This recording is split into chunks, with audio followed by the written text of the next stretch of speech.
Praise the lord ક્રિસ્મોલ અભય તથા બહેનો દિવ્યદાન સંદેશમાં તમારું સ્વાગત છે.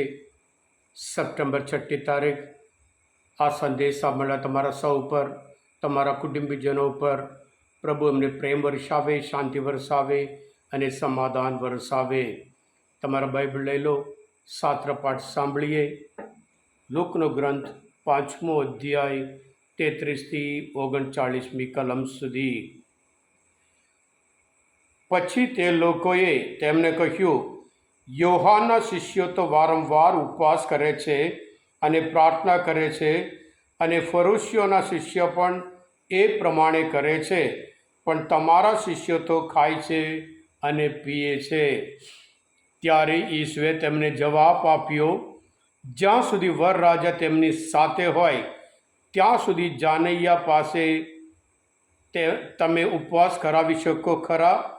પરંતુ એવો પણ વખત આવશે જ્યારે વરરાજાને તેમની પાસેથી લઈ લેવામાં આવશે, અને ત્યારે તે વખતે તેઓ ઉપવાસ કરશે. પછી તેમણે તેઓને એક દૃષ્ટાંત પણ કહી સંભળાવ્યું. કોઈ નવા વસ્ત્રમાંથી કાપીને જૂના વસ્ત્રો ઉપર તીગડું મારતું નથી. જો કોઈ એમ કરે તો નવા વસ્ત્રમાંય ખાણું પડે, અને નવા વસ્ત્રોમાંના તીગડાનો પણ જૂનો સાથે મેળ ના ખાય.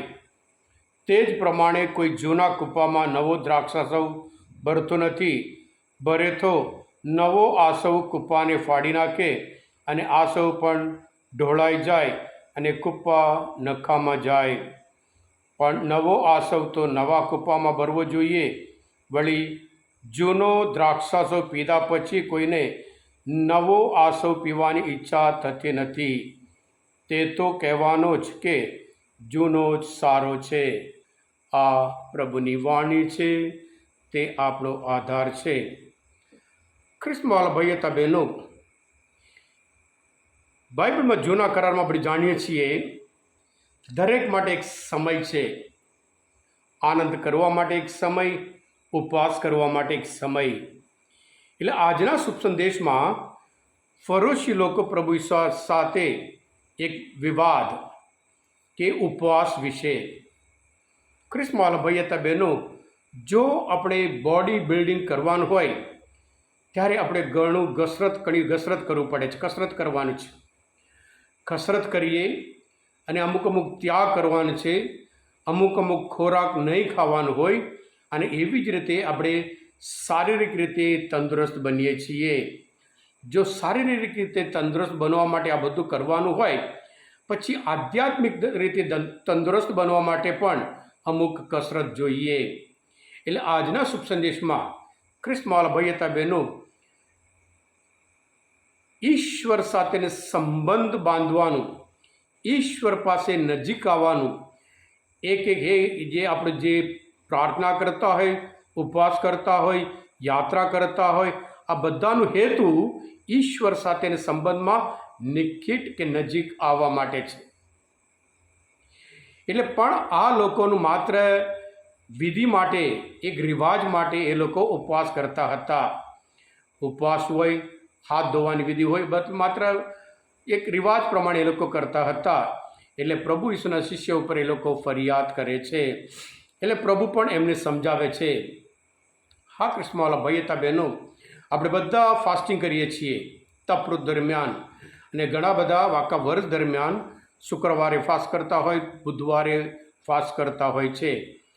ફાસ્ટિંગ એટલે ઉપવાસ આપણા આધ્યાત્મિક જીવન માટે જરૂર મદદરૂપ થાય છે. માથેના ગ્રંથમાં 17મો અધ્યાયમાં એક વખત એમના શિષ્ય પાસે અશુદ્ધ આત્મા વળગેલા માણસને લઈને આવવામાં આવે છે, અને એ લોકો અશુદ્ધ આત્માને દૂર કરી શક્યા નહીં.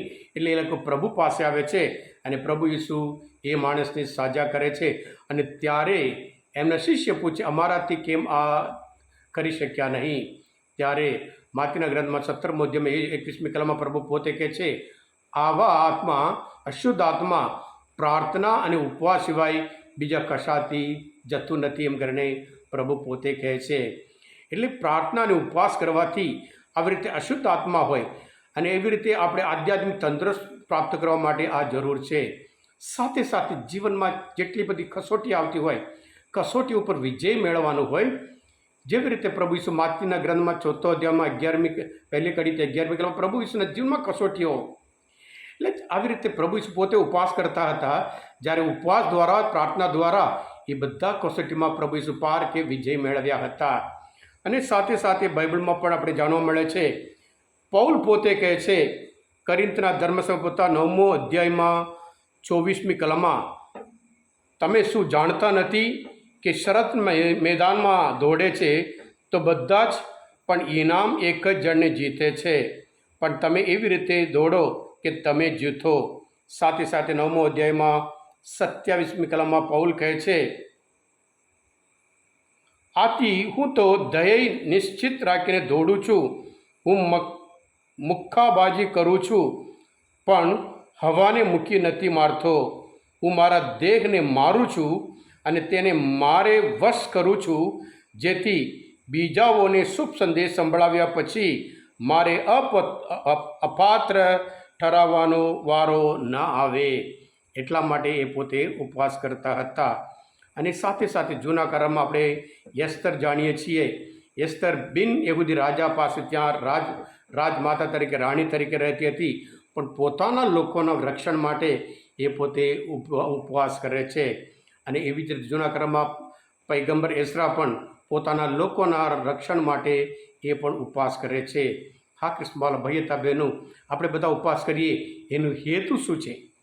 એનું હેતુ પ્રોપર હોય તો પછી એ સબળ પ્રભુ ઈસુ એક નવું જીવન, એક નવી દુનિયા બનાવવા માટે આવ્યા હોય. એટલે પ્રભુ આજના શુભ સંદેશમાં જૂનું છે એ અલગ છે, નવું જીવન એ અલગ છે, નવી રીત અલગ છે અને નવું જીવન અલગ છે. એમ કરીને આજના શાસ્ત્રપાઠ દ્વારા જ્યારે આપણે ઈશ્વર ઉપરના પ્રેમના લીધે અને સાથે સાથે ઉપવાસ કરીએ, બીજા માટે મદદરૂપ થતા હોય, એ ઉપવાસ ખરેખર સફળ છે. એમ કરીને પ્રભુ ઈસુ શીખવાડે છે. હા કૃષ્ણવાલા ભાઈ હતા બહેનો, માત્ર ખોરાકમાં નહીં, આપણે અમુક જે સોશિયલ મીડિયા હોય એમાં પણ આપણે ઉપવાસ કરી શકીએ, દૂર કરી શકીએ. જો એ દૂર કરીએ આપણે અને ઘણું બધું તો વેસ્ટ ઓફ ટાઈમ છે, અને એ પણ આપણા આધ્યાત્મિક જીવન માટે એ સમય બાઇબલ રીડિંગમાં હોય, પ્રભુ સાથે મેડિટેશનમાં હોય, પ્રેયરમાં કરીએ, એમાં હજુ વધારે જરૂર આધ્યાત્મિક બની શકીએ. હા કૃષ્ણવાલા ભાઈ હતા બહેનો, આ મનન ચિંતન, આ બાઇબલ સ્ટડી પ્રભુ ઈસુની સાથે ઓળખવા માટે તમને મદદરૂપ થયા હોય, તમે પોતે સબસ્ક્રાઈબ કરજો અને બીજા માટે પણ ફોરવર્ડ કરજો. કારણ તમે આશીર્વાદ તો, તમે અભિષિક્ત છો. પ્રભુ ઈસુ, હું તમારામાં વિશ્વાસ રાખું છું. બોલો દિવ્ય દયાનો જય.